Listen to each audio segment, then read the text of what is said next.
Hello student, today we will study the important topic of second chapter, that is law of conservation of energy. So law of conservation of energy क्या होती है? इसका मतलब होता है कि energy neither be created nor destroyed, only it convert from one form to the another form. It means कि energy ना तो क्रिएट होती है और ना ही डिस्ट्रॉय होती है, सिर्फ ये एक फॉर्म से दूसरे फॉर्म में कन्वर्ट होती है। बट यहाँ पर हमको इसका मैथमेटिकल प्रूफ या डेरिवेशन देना है। तो सबसे पहले हम लोग इसका कंस्ट्रक्शन देखेंगे। हम लोगों को क्या करना है यहाँ पर कि law of conservation of energy है जो है उसको प्रूफ करना है। तो सबसे पहले हम लोग कंस्ट्रक्शन देखेंगे। ये सी पॉइंट जो है वो ग्राउंड है, ठीक है, और ए पॉइंट जो है वो टॉप है। मीन्स कितना ऊपर है ए पॉइंट सी पॉइंट से? H distance. हम लोग देख सकते हैं ए पॉइंट जो है वो सी पॉइंट से कितना ऊपर है? एच हाइट तक ऊपर है, ठीक है। तो कोई ऑब्जेक्ट जो है वो या कोई स्टोन जो है वो ए पॉइंट पर पहले रखा गया है, उसके बाद से वो गिरता है तो वो गिरेगा तो बी पॉइंट पर पहुंचेगा और उसके बाद से वो ग्राउंड को टच करेगा और सी पॉइंट पर पहुंचेगा। तो हमको इसमें प्रूफ क्या करना है? हमको ये प्रूफ करना है कि अगर हम टोटल एनर्जी ए पॉइंट पर और टोटल एनर्जी बी पॉइंट पर और टोटल एनर्जी सी पॉइंट पर सेम दिखा दें, मीन्स ए बी और सी पॉइंट तीनों पॉइंट पर अगर टोटल एनर्जी सेम है तो वो क्या प्रूफ करेगा? Law of conservation of energy. चूंकि law of conservation of energy कहता है कि energy neither created nor destroyed, ना ही एनर्जी क्रिएट होगी और ना ही डिस्ट्रॉय होगी। इसका मतलब ये हुआ कि एनर्जी हर एक पॉइंट पर सेम होगी। तो बेसिकली इस डेरिवेशन में हमको क्या दिखाना है? हमको ये दिखाना है कि ए पॉइंट पे जो टोटल एनर्जी होगी वही बी पॉइंट पर टोटल एनर्जी होगी और वही टोटल एनर्जी सी पॉइंट पर होगी, ठीक है। मीन्स ए बी और सी तीनों पॉइंट पर टोटल एनर्जी जो होगी वो सेम होगी। Now we will start. तो पॉइंट ए पर पहले हम लोग देख लेंगे कि ऑब्जेक्ट जो है या स्टोन जो है वो रखा हुआ है। अगर स्टोन रखा हुआ है तो उसकी इनिशियल वेलोसिटी क्या होगी? ज़ीरो होगी, क्योंकि अगर ऑब्जेक्ट ए पॉइंट पर रखा है तो वो मूव नहीं कर सकता, और अगर मूव नहीं कर सकता तो उसमें कोई वेलोसिटी नहीं होगी। तो उसकी इनिशियल वेलोसिटी क्या होगी? ज़ीरो होगी। यू का मतलब होता है इनिशियल वेलोसिटी या स्टार्टिंग वेलोसिटी। तो वो क्या होगी? ज़ीरो होगी, क्योंकि जो स्टोन है या ऑब्जेक्ट है वो रखा हुआ है, मूव नहीं कर रहा है, ठीक है। उसके बाद से यही जो ऑब्जेक्ट है, और we will see that we have to calculate kinetic energy at point A and potential energy at point A. यानी कि जो टोटल एनर्जी होती है वो क्या होती है? वो होती है sum of kinetic energy plus potential energy. Kinetic energy और पोटेंशियल एनर्जी का जो सम होता है वही टोटल मैकेनिकल एनर्जी या टोटल एनर्जी होती है। तो यानी कि हमको ए पॉइंट पर पहले काइनेटिक एनर्जी कैलकुलेट करना और फिर potential. So we will see here A point पर इनिशियल वेलोसिटी कितनी होगी? ज़ीरो होगी। और ए पॉइंट पर काइनेटिक एनर्जी कितनी होगी? Half M U square. K means kinetic energy, M means mass, U means initial velocity. So half M as it is, और u की वैल्यू कितनी थी? ज़ीरो थी। ज़ीरो स्क्वायर तो टोटल वैल्यू कितनी आएगी? ज़ीरो आएगी। मीन्स ए पॉइंट पर जो पोटेंशियल एनर्जी होगी वो ए पॉइंट पर जो काइनेटिक एनर्जी होगी वो ज़ीरो होगी।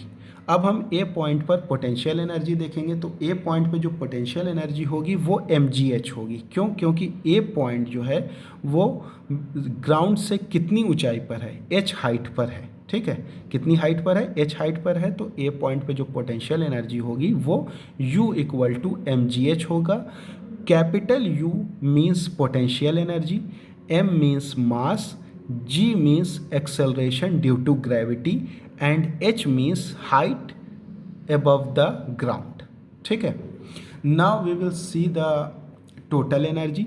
तो total energy is the sum of kinetic energy plus potential energy. Kinetic energy is zero and potential energy is mgh। So total energy या total mechanical energy is mgh। Now we will calculate energy at point B. So first we will see the diagram. Object पहले rest पे था, उसके बाद से object वो ए point से गिरता है और कहाँ पर पहुँचता है, बी पॉइंट पर पहुँचता है। तो जब ऑब्जेक्ट ए पॉइंट से बी पॉइंट पर पहुँचेगा तो वो कुछ वेलोसिटी एक्वायर करेगा। वो वेलोसिटी उसकी फाइनल वेलोसिटी होगी और उस वेलोसिटी को हम लोग ने यहाँ कंसिडर किया है v1। ठीक है, जो ऑब्जेक्ट की फाइनल वेलोसिटी है उसको हम लोगों ने कंसीडर किया है v1 और ऑब्जेक्ट की इनिशियल वेलोसिटी क्या है, वो 0, चूँकि इनिशियली और स्टार्टिंग पॉइंट पर ऑब्जेक्ट रखा हुआ था, वो मूव नहीं कर रहा था। ठीक है, now we will calculate the potential energy at point B. So potential energy at point B क्या होगी, वो potential energy we have to calculate at point B and kinetic energy at point B we have to calculate. So first of all, this is a small u, not a capital U. This is called initial velocity. A small u means initial velocity, capital U means potential energy. So initial velocity कितनी है starting पे 0 और s का मतलब होता है displacement. तो कितना ऑब्जेक्ट ने डिस्प्लेसमेंट किया है, वो x किया है। हम लोग डायग्राम में देख लेंगे कि ऑब्जेक्ट जब a पॉइंट से b पॉइंट पे गया तो इसने कितनी डिस्टेंस ट्रैवल्ड की, x डिस्टेंस ट्रैवल्ड की। ठीक है, तो यहाँ पर हम लोगों को कैलकुलेट करना है with the help of equation of motion. तो इक्वेशन ऑफ मोशन क्या है हम लोगों के पास, v² equal to u² plus 2as। तो v means final velocity, u means initial velocity, a means acceleration and s means displacement. तो object ने b point पर कितनी फाइनल वेलोसिटी एक्वायर की है, v1। तो v की जगह पे हम क्या लिखेंगे, v1 का स्क्वायर लिखेंगे और u इनिशियल वेलोसिटी है वो कितनी थी, 0 थी। और यहाँ पर जो एक्सेलरेशन हो रहा है वो अर्थ की ग्रेविटी की वजह से हो रहा है। जो ऑब्जेक्ट है वो गिर रहा है नीचे की तरफ, वो अर्थ की ग्रेविटी की वजह से ऊपर से नीचे गिर रहा है। तो जो एक्सेलरेशन होगा वो g कहलाएगा।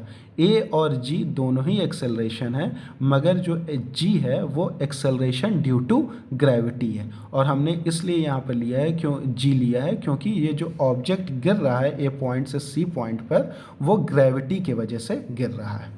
ठीक है, और s क्या है, वो डिस्प्लेसमेंट है।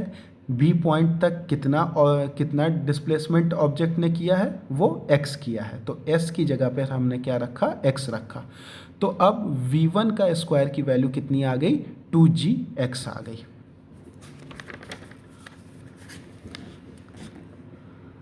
अब हम लोग देखेंगे काइनेटिक एनर्जी b पॉइंट पे क्या होगी, हाफ m v1 का स्क्वायर होगी। तो हाफ m लिख लिया। v1 स्क्वायर की वैल्यू क्या आई थी, 2gx आई थी। 2 कैंसिल हो गए तो वैल्यू कितनी आ गई, mgx आ गई। अब पॉइंट b पर हमको पोटेंशियल एनर्जी को कैलकुलेट करना है। तो height of the body above the ground eight point b कितनी होगी, h माइनस एक्स होगी। क्यों, क्योंकि हम लोग इस डायग्राम में देख सकते हैं कि अगर ऑब्जेक्ट a पॉइंट से b पॉइंट पे गया तो इसने कितनी डिस्टेंस ट्रेवल्ड की, x डिस्टेंस, और a पॉइंट से c पॉइंट की टोटल डिस्टेंस कितनी है, h है, और b पॉइंट तक ऑब्जेक्ट ने कितनी डिस्टेंस ट्रेवल की है, x। तो b से c तक की डिस्टेंस क्या होगी, h minus x. h total distance है और x ऑलरेडी ट्रैवल्ड हो चुकी है। तो b से c तक की डिस्टेंस कितनी होगी, h माइनस एक्स होगी। और हमको b पे पोटेंशियल एनर्जी निकालना है, तो यानी कि b की हाइट कितनी है, c से, ग्राउंड से b की हाइट कितनी है, वो h माइनस एक्स है।